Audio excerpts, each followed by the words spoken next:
Hi. Hello, how are you? Good. How are you? Good. Sorry if you said something out of my volume. Oh, no, that's okay. I just joined. Can I trust if I can share my screen if it works? Is that okay?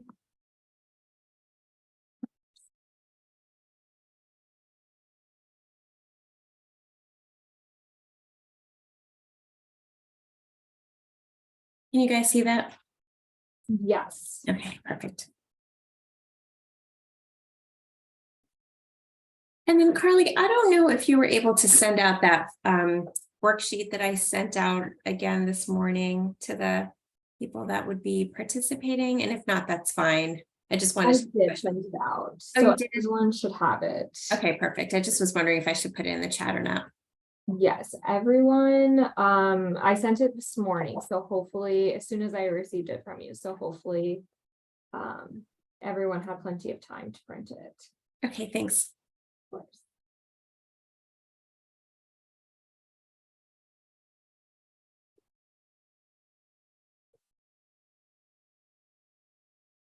I'm just gonna go grab some water. I'll be right back.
Yeah, you're muted. Thanks. Do you still want me to drop that document into the chat? I don't know, because Carly just said that she sent it out this morning. Yeah, she did. Okay, so I think I'm okay. And honestly, as long as everyone has like a sheet of paper, there's nothing fancy about the Yeah. worksheet. So yeah, if people didn't have a chance to print it out, a piece of paper is just fine. Okay, great. Thanks.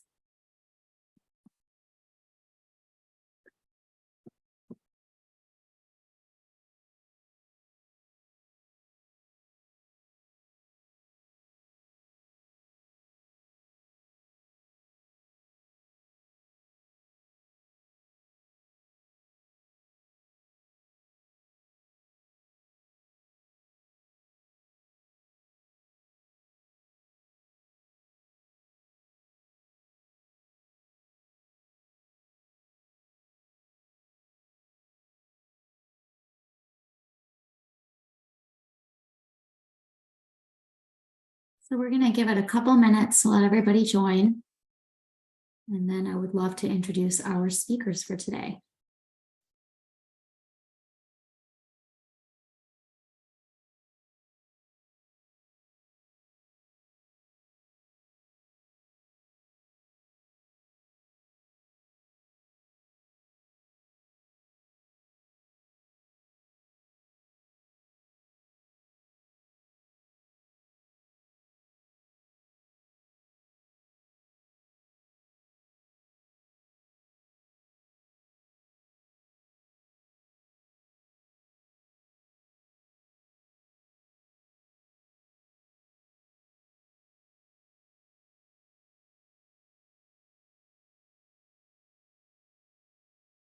Carly, how many more do you think we are waiting for? I'm not exactly sure. Everyone pretty much accepts the invite. So, let's see.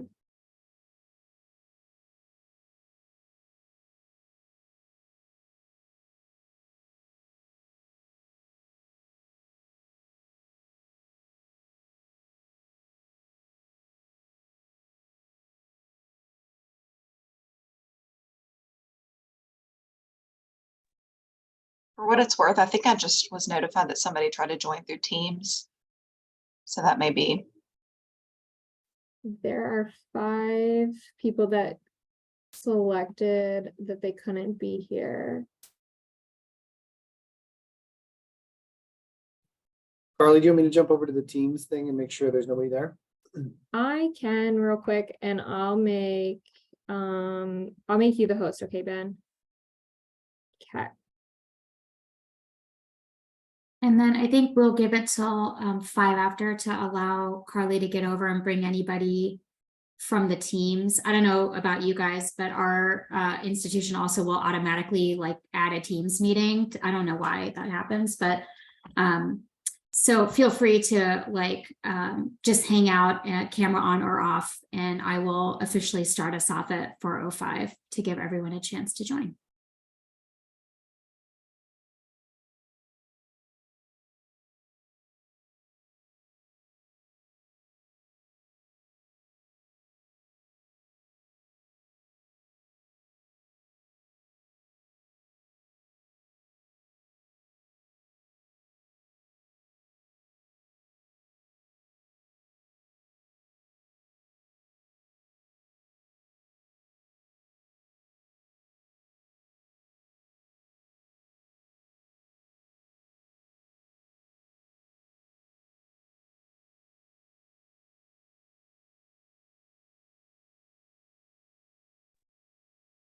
We didn't have anyone there, so that's good.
Okay, why don't we get started? Hey, everyone.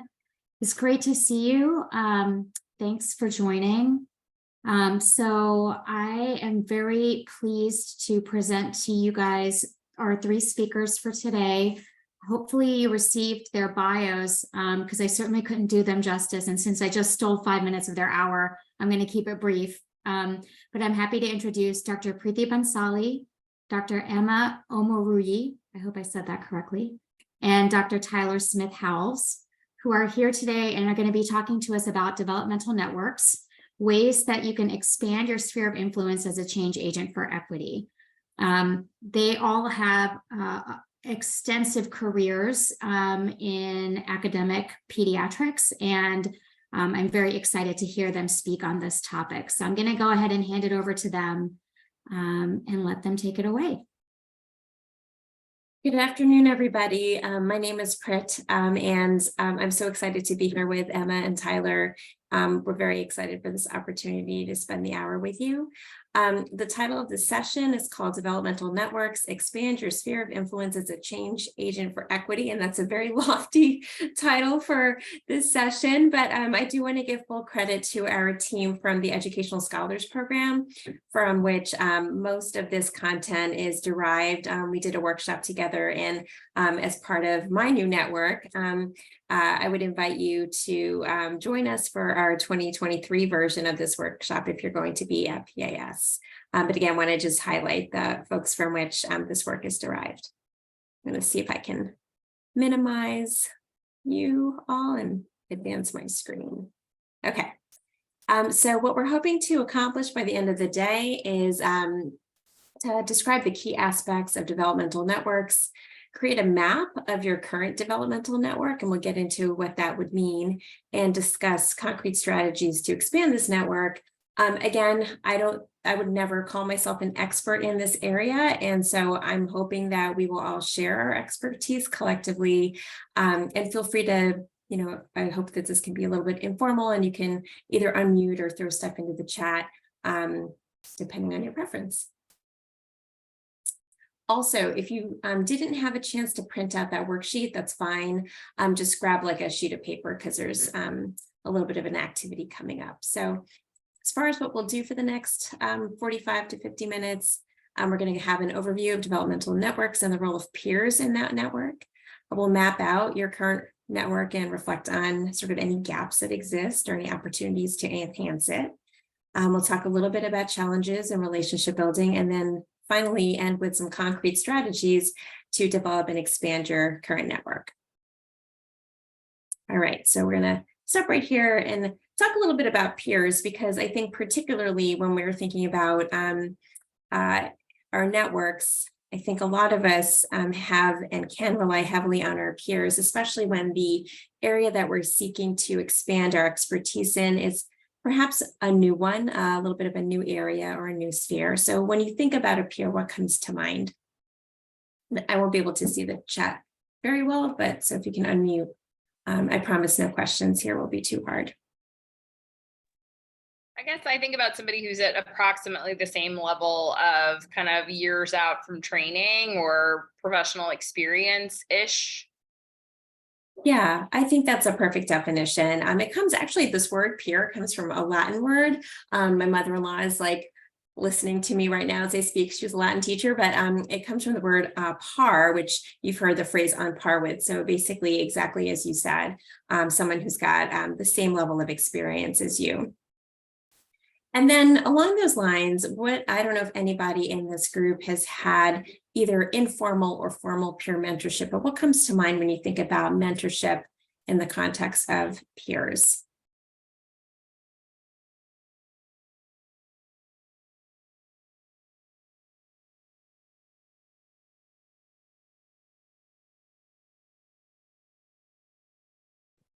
I think a little bit about kind of in that same group that Kate's talking about, but meeting with folks like that may have, I don't know, like a skill set that I don't necessarily have, or some expertise that I don't maybe consider myself an expert in. And so utilizing sort of that advantage to get guidance as I maybe traverse a new area or something that's a little bit foreign to me. Yeah, I love that. Sometimes there's a paucity of people in that sort of upper echelon of mentors, and the dyad where you have a very junior mentee and a very senior mentor is evolving. And so I love the idea of approaching a peer and having a relationship with people that can supplement your skill set if you are seeking to expand that. And so peer mentorship is actually relatively, I think, common in the business world. There is a definition that came out of this periodical saying that it's mentoring that encourages a give and take dynamic where both employees offer advice and learn from each other. And I think that's kind of what you're alluding to. And then this comes from pharmacy, where each person serves as a mentor and mentee with something to give and something to gain without hierarchy. We talked a little bit about this earlier, but what are some of the advantages of having peer mentors?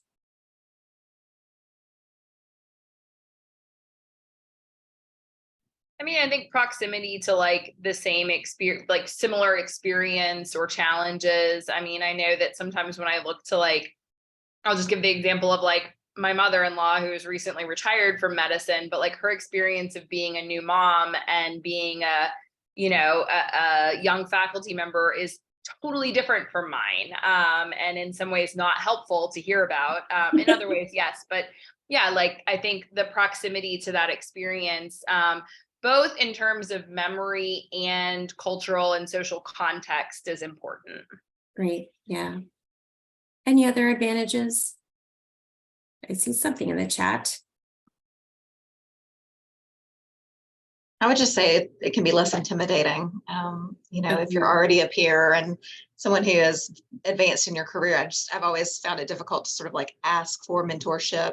But if you feel like there's this sort of give and take where you're not just taking, I don't know, that just feels a little bit less intimidating to me. I would agree.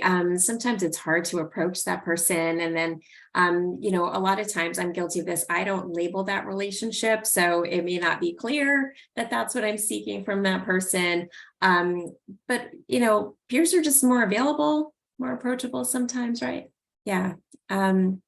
There are, benefits, obviously, of making that mentoring relationship formal and labeling that way. What about any disadvantages of having peer mentors?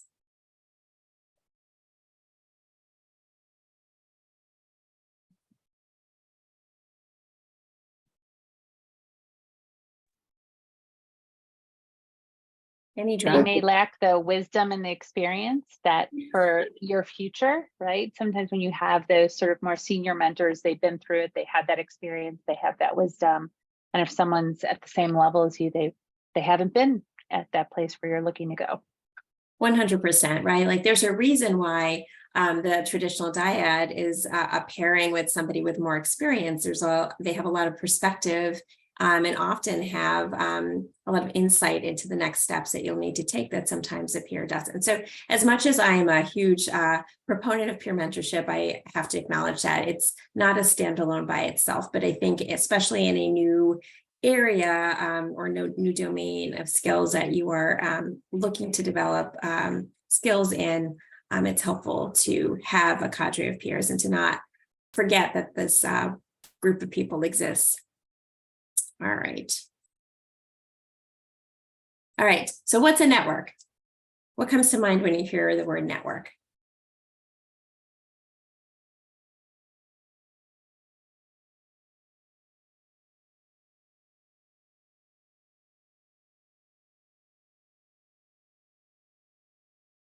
I think of computers. I don't know if anybody else thinks of something else.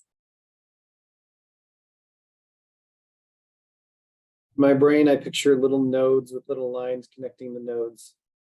Yeah, right. I think I'm envisioning the same thing, like a neural network or a computer network with a lot of different points of connection. And what I love about what you just said is the connection piece, right? I think when Neha saying she always cringes when she hears the word network because it makes her think of networking. But really, when you think of networks, they're essentially connections, right? And so networking could be the building of connections. And so here are some definitions. I like the one at the bottom. It's an authentic, sincere, synergistic, and sustainable relationship. So I hope, Neha, that makes you cringe a little bit less.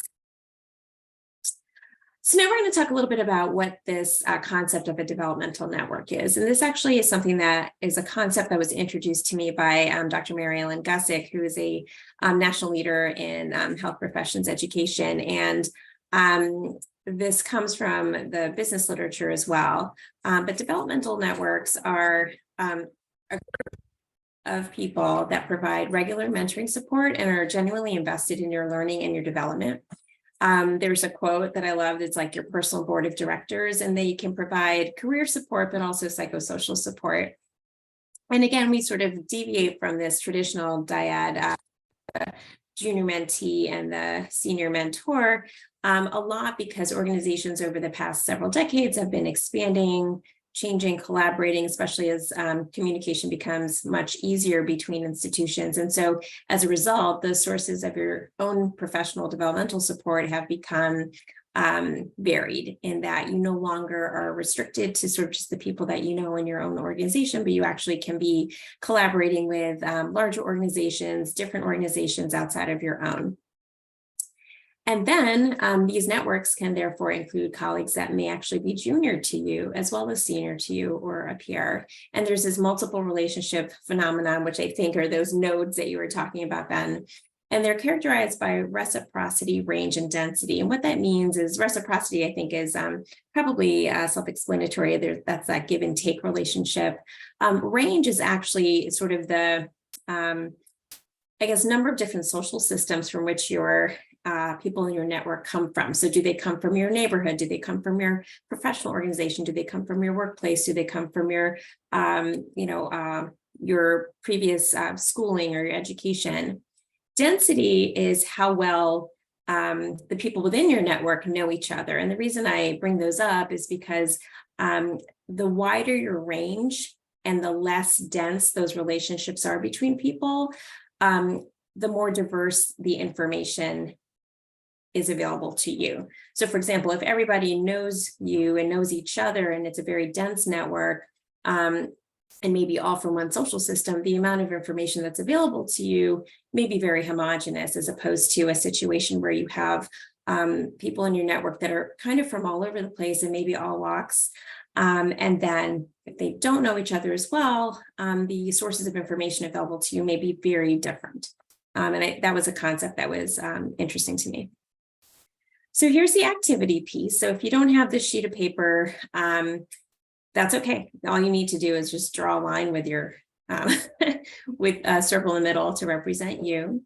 And we're going to do an activity where I want you to just think about people that you would consider to be in your network, people that you lean on or go to for either career, academic advancement, types of support, personal support. You sort of see the three domains at the bottom. And just reflect on that and start jotting down either names or initials, whatever is easiest for you. You don't have to share this with anybody. This is meant to be sort of an iterative activity that you can do anytime. And this is adapted from a MedEd portal publication with the citation at the bottom.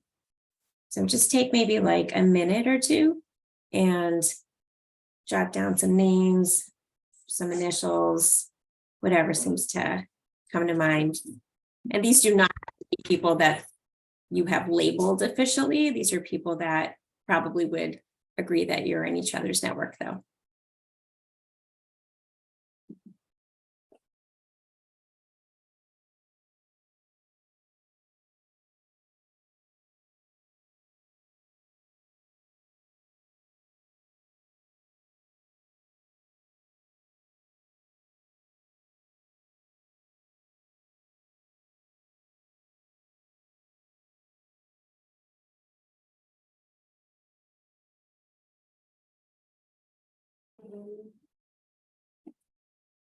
Okay, once you've done that, this is an example. I've had a lot of time to think about this, so there's a lot of initials here. Once you've had a chance to do that, go ahead and circle anybody that you consider to be internal to your organization. It can be internal to your university, internal to your hospital, whatever you consider sort of your home, your work home to be. Go ahead and circle anybody that is internal.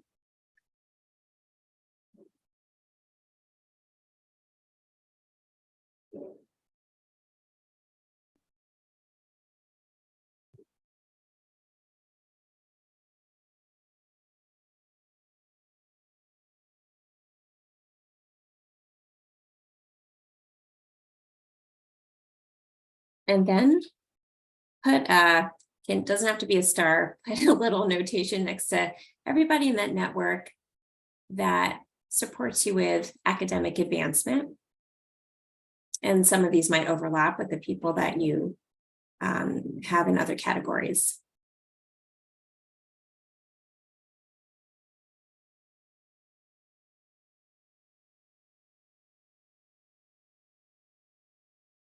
Once you're done with that, put a little different notation. It can be an arrow next to everyone that provides you with personal or psychosocial support. Again, there can be overlap with the people that provide you academic support.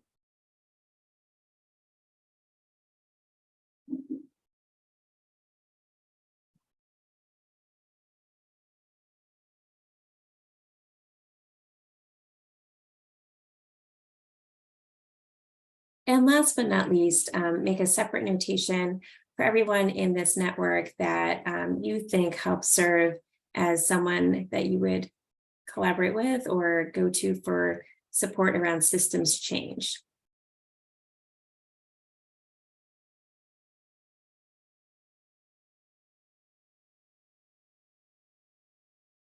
And with that, I will turn it over to Tyler. So thank you so much. And as you all were completing that portion, was there anything that you noticed as you looked at your different people that you looked at who were either more senior to you, who were peers, or who were more junior to you? Was there anything that you noticed that there were any commonalities to them? If anyone cares to share anything that they noticed.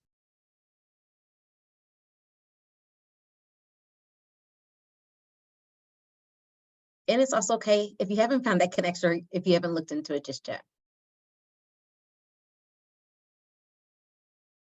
I just think for me, the dominant force is local in my, an organization, which may be a common thing, but just sort of, that's the only thing.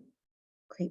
Thank you for sharing that. So noticing that most of the people in your network are more local to you. So looking at more local people. So that might be something to consider as we talk about kind of how do we diversify these networks in terms of do we start looking at people who are either at an institution that's local to you, but not at your institution versus regional area or even national or international as an example.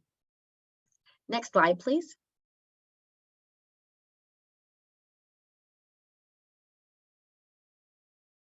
So when you kind of think about this, how do you feel that you can support the various members who are in your network? So just looking at who's within your network, whether they're peers, whether they're more senior to you, or whether they are more junior to you. How can you support the people that are in your network?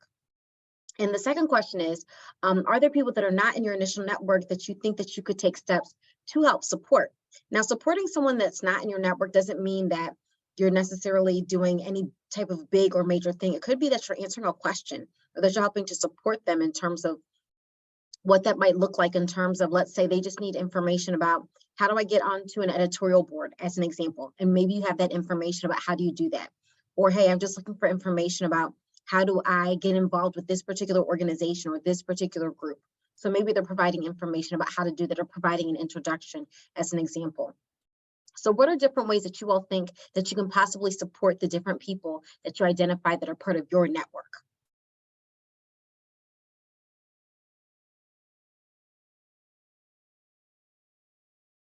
And I'll start off with myself as an example. How I support the people in my network is a lot of times I try to make sure that everyone knows everyone. So for example, if I'm at a conference and I'm talking with a friend and another friend comes up, I always make sure, do the two of you know each other? Oh, you don't know each other?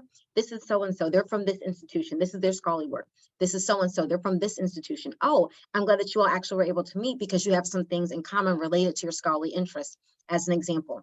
Sometimes people will say, hey, we've already met or we know each other. And I'm like, great, fantastic. But that's one way that I try to make sure, how do I support people in my network, is making sure that whoever I know, that no one's a stranger, so to say. So you're only a stranger one time, and then after that, you know each other. What's interesting is I was recently at the APPD meeting, and what people found was interesting is that some people that I was talking to, they're like, oh, how many years have you all known each other? I was like, we met last year. And they're like, you met last year? And I'm like, yes, but when you start to build genuine connections, sincere connections with people, it'll seem like you've known them for very long. And so I try to make sure that those connections that I make with people are very sincere, almost to the point where you would think that I've known them all my life, when really we might have met even maybe 5 minutes ago. But that's just trying to create those types of connections. Any Also- ideas? 'Cause I see some people nodding their heads. I was just gonna add that I feel like I support people in my network by when I get emails about opportunities that really don't apply to me, but or even if they do, just forwarding them to people who I think might find them interesting. So that's sort of my version of doing that. It's Thank not you for big, sharing that. it's pretty small. And that's also a very easy lift to forward an email to someone else saying, hey, I don't know if you might be interested or not, but I thought of you when I saw this. One thing I tried doing recently for supporting the people who that would be more senior to me, I always found that hard. And so something I've done is nominate them for different awards that they think they're really qualified for based on either the mentorship they've provided me or others. And I found that really rewarding, even if they don't win, but knowing that if they're notified that they were nominated, I think it means a lot. Thank you for sharing that. I think that's a wonderful way of honoring the people that are more senior to you, because I would completely agree. It can be challenging of trying to figure out, okay, well, how do I honor them other than saying, hey, thank you for being my mentor. Thank you for being my sponsor. How do we do more than just show that we're thankful, but showing gratitude and appreciation? And I think that is a wonderful idea. And you're absolutely right. It's not really about the aspect of the person winning the award, but it's more of just the idea of somebody thought of them and nominate them for an award, seeing that there's great things that they're doing and wanting to make sure that they could be honored in some way, even if it was just for the nomination. So thank you so much for sharing that. Any additional thoughts before we think about the second question?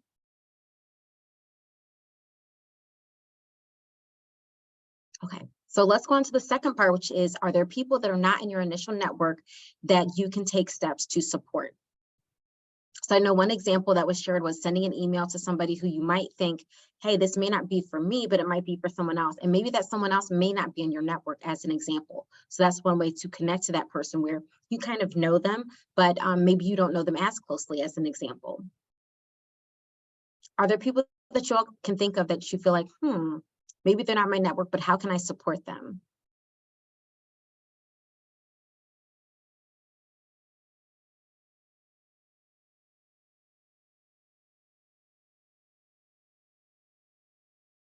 And I see people have on their thinking faces.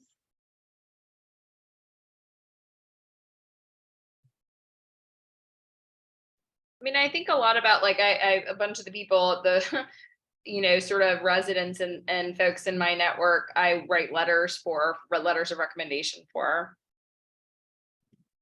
In that same vein that Kate was just talking about, I've had folks, when I was going up for promotion, I had one individual, and I love this. She said, let me know if anybody else needs a letter of support. I'd be happy to write one for them. And she didn't say a specific person. She just like in general, because that can be challenging for a lot of folks. So yes, I love that. And also that people sincerely want to see other people being promoted. So the idea of, I would definitely want to write a letter of support. And also the hope is that someone who's offering to write a letter of support, that they're going to write a strong letter of support.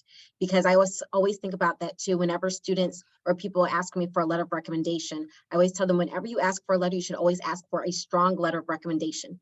Anyone can write you a letter. And I've unfortunately had colleagues who have said that someone has written them a letter of recommendation that was not stellar, that was not, it was almost as if to say, why is this person writing the letter of recommendation? Why didn't they just respectfully decline? Why would they write a negative letter of recommendation for someone, especially when it's something high stakes, such as trying to get into a fellowship program or trying to get a job?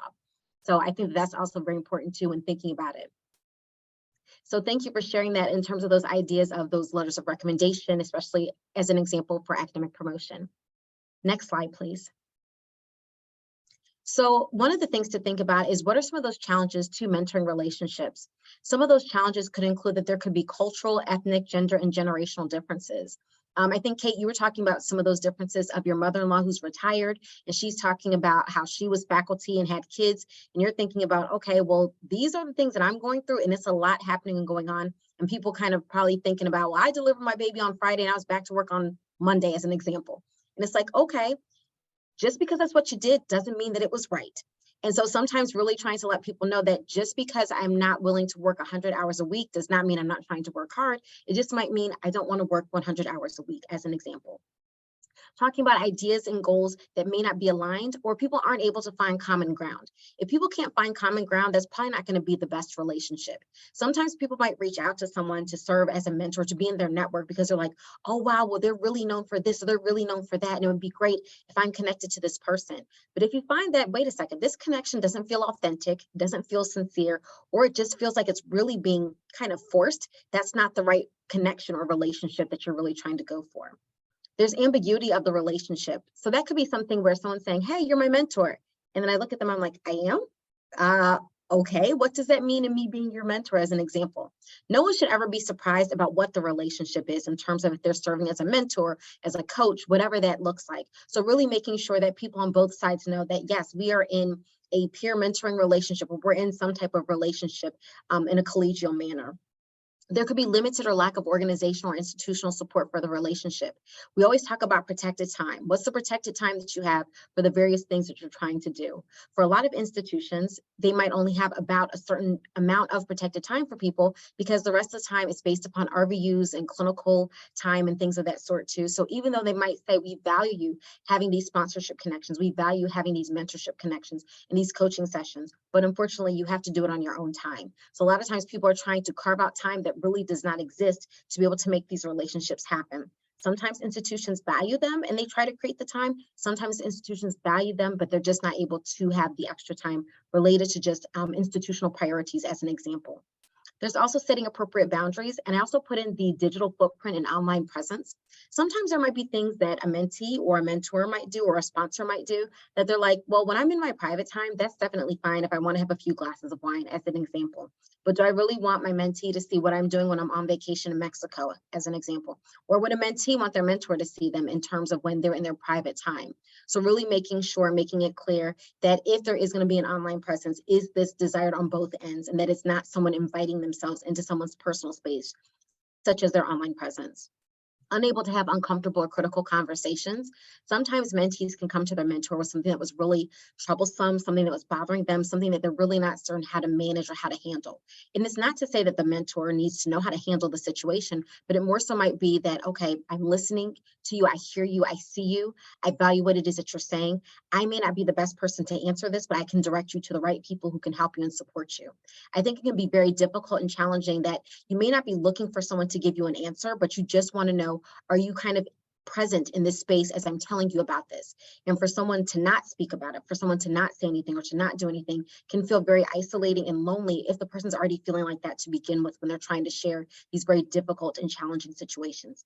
It can also be difficult if, let's say, a mentee is talking to a mentor and the person they're speaking about that might not be the most favorable light could be a good friend or a colleague of the mentor. You know, how do you share, hey, I'm kind of uncomfortable and I know that this is your friend. However, this is not the same experience that I've been having with them. There could be time constraints related to the relationship.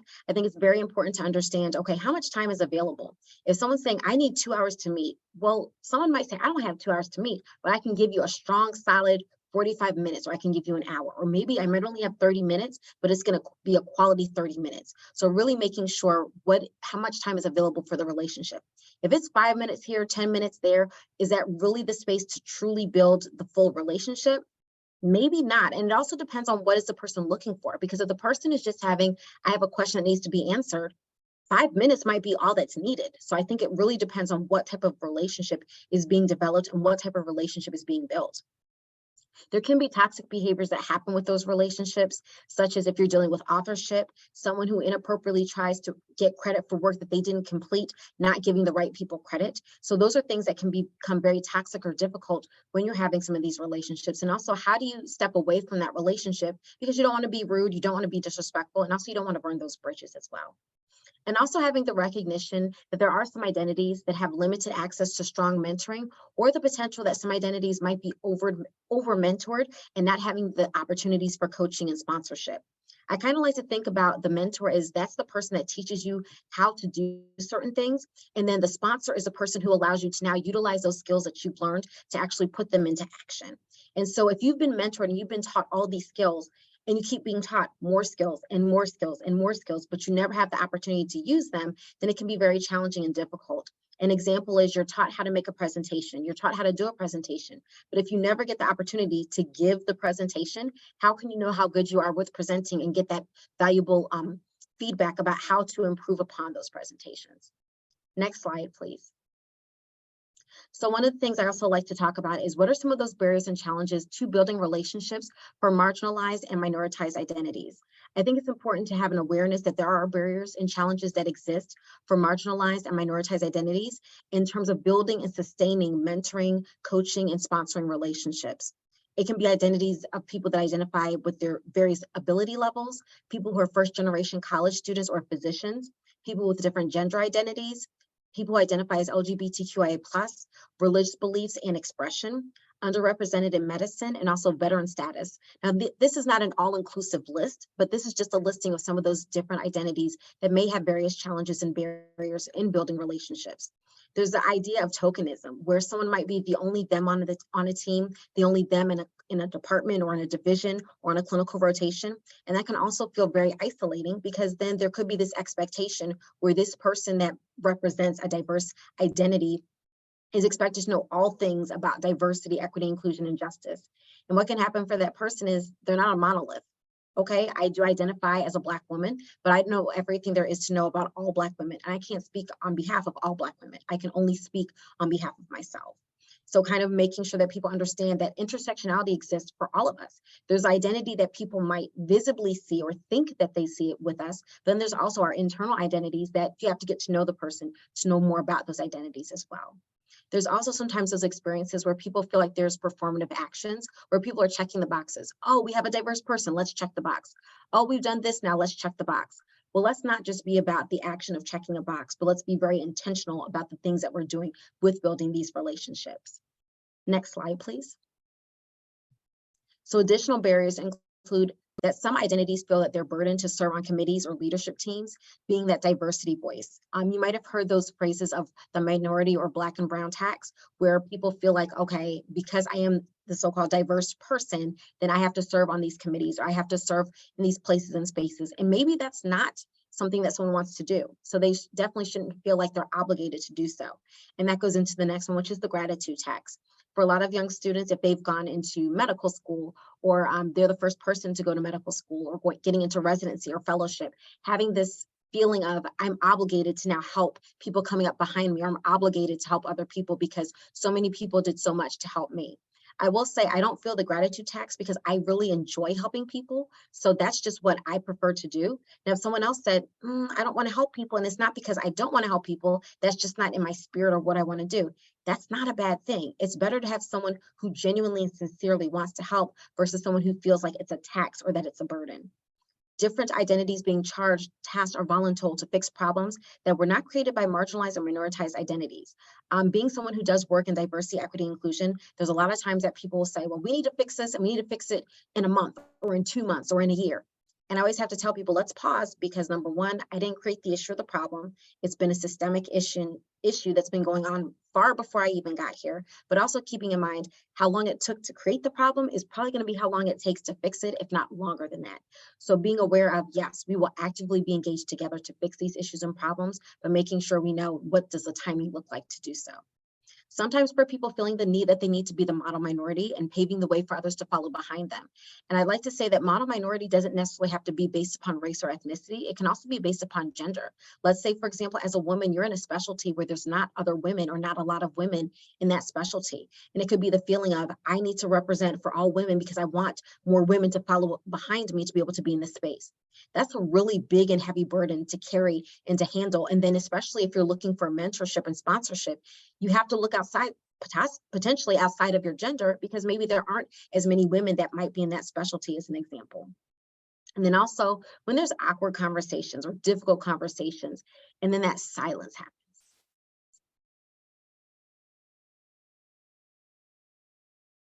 And it's silent and it's uncomfortable. So no, I didn't freeze there, but I did that on purpose because it feels uncomfortable. We always feel like we need to fill a space. We don't have to fill a space, but at the same time, for me, when I have those silences or I notice that those silences happen, I would rather someone say, you know what? I don't know what to say right now, but I hear what you're saying, because at least it's acknowledging this is difficult, it's challenging, and I don't have the answers, but at least I'm hearing what you're saying. So I'll next turn it over to Emma. Awesome. Thank you so much, Tyler. We're going to use the last couple of slides really to give some practical networking tips. We want this to lead into a conversation, certainly not the experts here, and I'm sure we've all had different experiences when it comes to networking, things that have worked for us, things that we thought we could do better, and hoping we'd have a conversation about that. But next slide, please. So let's talk about networking as an action. I think we need to understand clearly that networking can be challenging at times, but we know it's important, especially as we try to build and support our developmental network. And then also as we want to thrive in our professional and personal spaces. That being said, it can feel uncomfortable. Neha described it as cringe. And I think one of the first things that we can practically do is to lean into that discomfort. I will say that I do believe in introversion and extroversion. I don't believe that every introvert is necessarily shy, but we need to understand that people derive their energy in different ways. So you can imagine somebody who does fall on the introversion scale, their discomfort may come from the idea of going into a room or a space with a bunch of strangers. Whereas for somebody who falls on the extroversion scale, discomfort may come from, oh my God, there's so many people to talk to, who am I going to focus my energy on? And them actually making space to engage with a few key people. The next thing is preparation. So I don't know how many folks are going to PAS, but I just got overwhelmed by the schedule. So many workshops, so many opportunities to take part in various activities. But as I plan my schedule, as I prepare for that time in that setting, I want to make sure that I'm connecting with those folks that I haven't seen in a while, identifying the gaps in my network to fill them with new networks and new connections. And then also practicing how to talk about myself, even though that feels uncomfortable, how to do that in a concise manner, how to talk about areas that I may need some help with, areas that I'm willing to help with, and then also targeting energy. So for me, falling on the introversion scale, I know that I'm not going to pack my schedule with every single thing I can do. I need to make time, if they want to get the best version of me, to either go for a walk around the city or take a nap, or even just connect one-on-one with somebody I may already have an established relationship. And so when we talk about strategy, the other thing that sometimes people don't think about is using strategic networking events to their advantage. A lot of times we think about these happy hours, these alumni socials, and those can be overwhelming. But as somebody who chaired the APA Speed Mentoring event for a number of years, I think that is a great opportunity to meet with folks who you already know also share your same interest. You have a fun and engaging way to get to know them, and they have led to really meaningful relationships. Another thing that I do, and I've always continued to encourage others to do, is to get involved with things like Evolve. So the fact that you all have these structures, opportunities to really get to know each other in a paced manner, I think leads to more meaningful connections, and that are also just going to help you as you go further along in your career. Next slide, please. So the other thing that I think is really important as you think about networking as an action is to not be afraid to ask for help. So Tyler talked a lot about being a connector, and you can see why she's a connector. She, one, makes a point of when somebody new comes into her circle that she introduces them to the other folks to make sure that they know each other. The other thing that she does, and we'll talk about that in a minute, is she's authentic. So when I first met Tyler, I knew her peripherally, and then with time, we got to know each other a lot better. But one of the things that has always endeared me to Tyler is, I think I told her my kids' names once, but every time I connect with her via email, phone, or at a conference, she's asking about them and using their names. And that authenticity means a lot. The other thing we've talked about, that how can we support those in our network? And one of the key things we can do for them is to be a connector for them, whether it's providing them with opportunities that we think align with their interests, introducing them to folks in our circle, sponsoring them or nominating them for awards that we think that they're worthy of. I think that's really important for certain identities, especially with the idea of imposter syndrome to letting them know that we see them and we think that this would be a nice opportunity for them.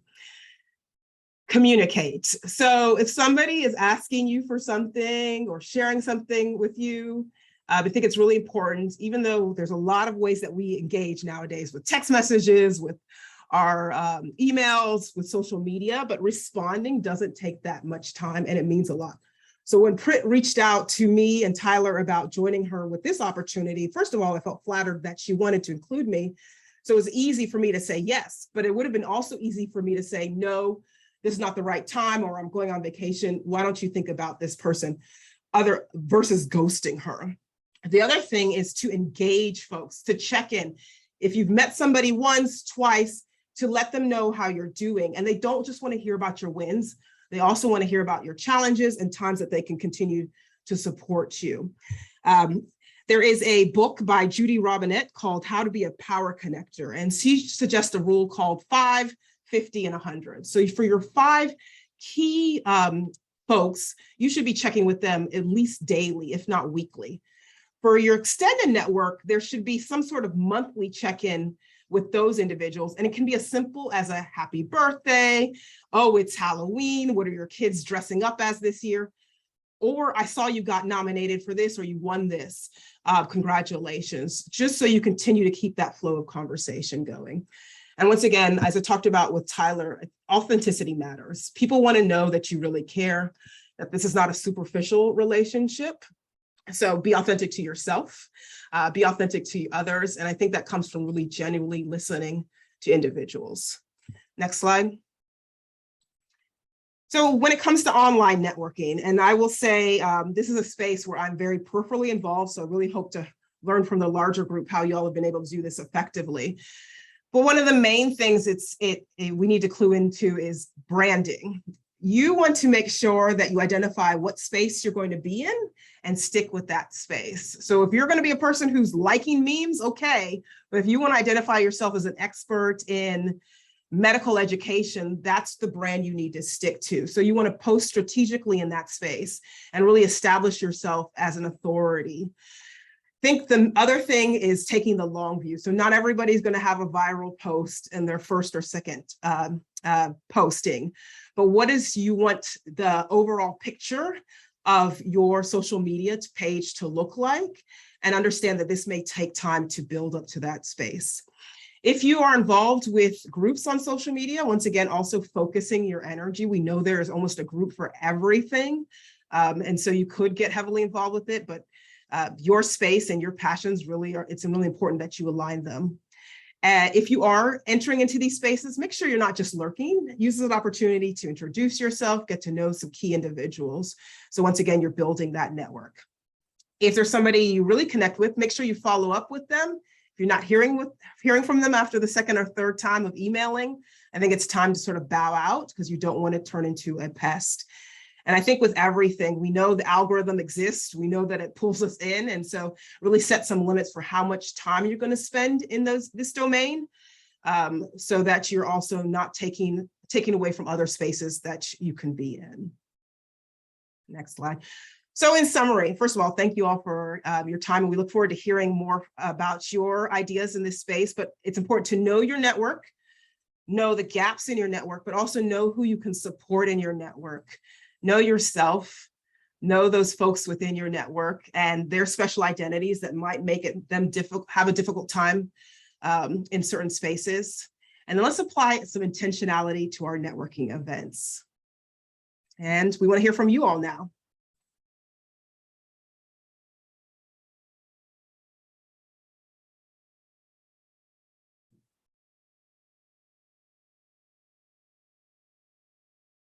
Is anyone doing online networking? Hey, I joined the party late. I'm sorry about that. I'm on clinical service. I'm Parvati. To answer your question, no. I don't. I was going to tell you were going to answer the question. What has made you fearful of stepping into that space? I'm going to throw it back at you, Parvati. I think I'm scared of getting sucked in, one. And then two, I'm scared of, I don't have the bandwidth. My kids are like less than 4. I get maybe 15 minutes to sit down and have my coffee. I just don't have the time. So right now might not be the time for you to tap into that space. Okay, Yeah, Ben. and then put it in that's just, we see WhatsApp, right? And you get just WhatsApp itself. I was like, oh my goodness, I can't. No, keep it. I don't even have TikTok, but I'm like, this algorithm is real because I will start clicking through videos after a while. Ben, you said you met your PhD supervisor through Twitter, so I need to hear more about that story.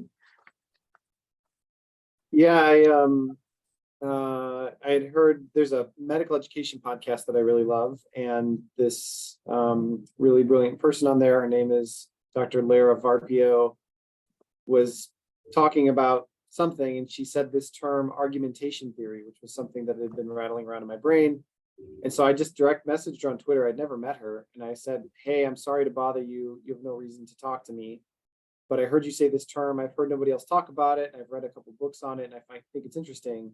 And it just turned out that her PhD is actually in rhetoric, not medical education. And so that me coming to her with that question, like, tickled some nerves in her brain that hadn't fired in a while and got her really excited. So she said, let's have a Zoom call. And by the end of that Zoom call, she was like, I'm your PhD supervisor. And so, and she's like an incredible sponsor. She's just a great mentor and sponsor and all that kind of stuff. And it kind of happened a little serendipitously because I reached out on Twitter after hearing her say something on a podcast, and luckily she didn't have her DMs deactivated, because otherwise I wouldn't, I didn't know her email or anything. So Was yeah. this the Key Lime podcast? Yeah, they were doing a podcast on validity, and that's something I was really interested in, and the idea of argumentation and validity, how does that fit in our field? And for a long time, it was me just, buying these kind of nerd books and reading them by myself, like after my kids went to bed, and didn't know what to do with it. And then after talking to her, she's like, you should do a PhD on this. And I was like, yes, ma'am. She's like, I'm going to be your supervisor. And I was like, yes, ma'am. So, I mean, I was interested already, but like she was very gracious of her time, and just an idea of like, I think especially in the world of education anyway, people are often really kind and gracious with their time, and reaching out on social media feels weird, and but it wasn't that weird. Awesome. And I hate to put you on the spot again, but for your Twitter, how do you control your time? Was that a random thing you were doing, or do you actually maintain your Twitter account? No, I'm more of a lurker than anything else. I don't post a whole lot. I used to, like a few years ago, and then I just kind of lost the energy and excitement about it. So I probably get on Twitter like twice a day for about 5 minutes, mostly scrolling quickly to see if anything catches my eye, or like, Key Lime, or I guess now that the Paper Podcast has released anything new. But occasionally still, like, I'll see something from somebody I haven't seen in a while, and reach out to them on Twitter, or I'll forward their post to somebody. And I think it can be a good way to network. And the other thing, social media, that I have had good experiences with is, I don't know if you have all ever been on a journal chat on Twitter, but some people will host these, like Journal of Hospital Medicine does this. They'll take one of the authors of their papers, and they'll do like an hour-long Twitter chat through a hashtag. And there's people on there that, like, again, like, why would you ever talk to me? But they're there, and suddenly, you're chatting with them. And the next thing you know, you can say like, well, here's my email. I'd love to continue this conversation. So I do think social media is probably a net negative for our society. But I think one of the benefits is it does flatten the hierarchy of being able to talk to people that at least I would never have the courage to talk to.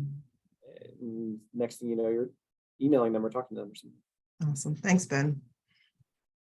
And just to add something else too, Ben, one thing, the other thing that happens is that when you reach out to people and you're talking about the work they do, people can talk about themselves very easily. And also it's flattering to them to see that, hey, you looked at their work and you're actually thinking thoughtfully about it. So I think that's the other thing too, where people wonder, well, how do I reach out to someone? You can send a cold email to someone and say, hey, I read your paper about this, that, and the other. I wanted to ask you a few questions. People will never mind talking to you about the work that they did, especially if it's their passion project as well too.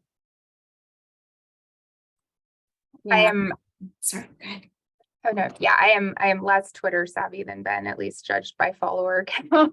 But I am very introverted, and I try to pretend not to, because I think I sort of internalize messages about, whether that is like how, we're supposed to be in networking. When it's funny, Neha took the words out of my mouth when she said like the word networking, like, makes her cringe a little bit. And something is like less intimidating. There's like and it can go both ways, right? There's this sense of anonymity that is completely false with social media. And I think that leads to a lot of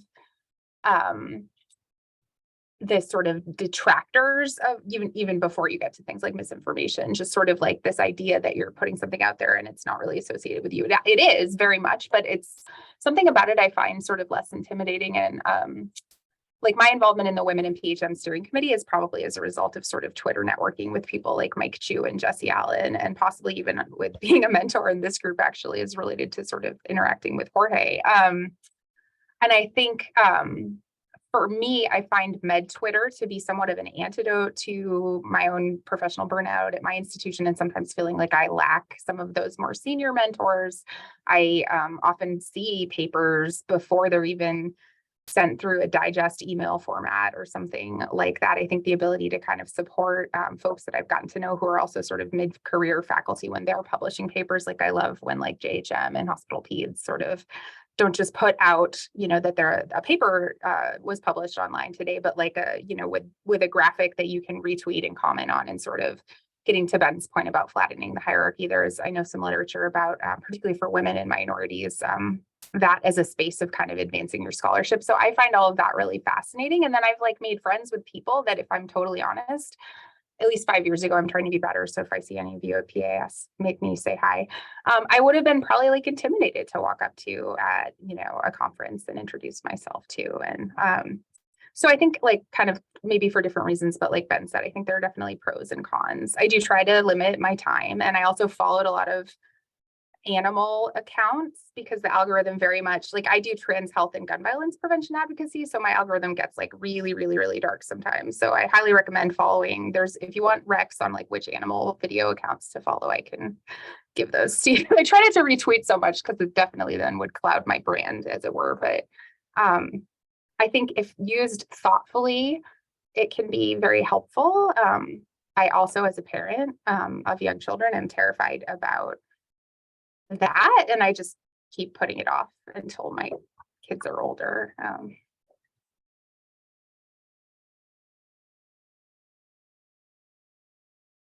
I do not have any social media accounts. I was like up in arms when Amazon forced you to have a Doximity account. So I'm like on the other end of the spectrum.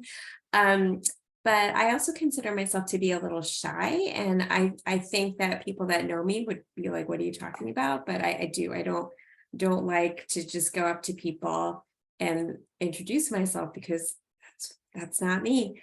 But one thing that I think I find very easy to do is do that when I'm doing it on behalf of someone else. Like I have no problem going up to a total stranger and being like, hey, have you met so-and-so? Like for some reason because it's not about me anymore. I find that so easy to do. It's like very, yeah. Thanks, Tyler. Yeah, no, I feel like it's so easy for me to just walk up to a total stranger and be like, have you met so-and-so? Because I feel like that is helping somebody else. And so then I think to myself, well, why wouldn't I just help myself? And so I think one thing I want to try to do, like, I feel like one-on-one is pretty easy when you sit down next to somebody at a meeting or something. But along the lines of something that people were talking about earlier with like your brand, I'm much more inclined to say, hi, my name is Prit. I'm a hospitalist at Children's National, but I don't take it the next step and say, and I have a very strong interest in faculty development. Or I, do a lot of work in fire injury prevention, or whatever it happens to be. And that doesn't take a lot more thought to say that it actually might be something to add to your introduction. And then also then to say, and what do you do? Where do you work? And what do you do when you're not doing said clinical role,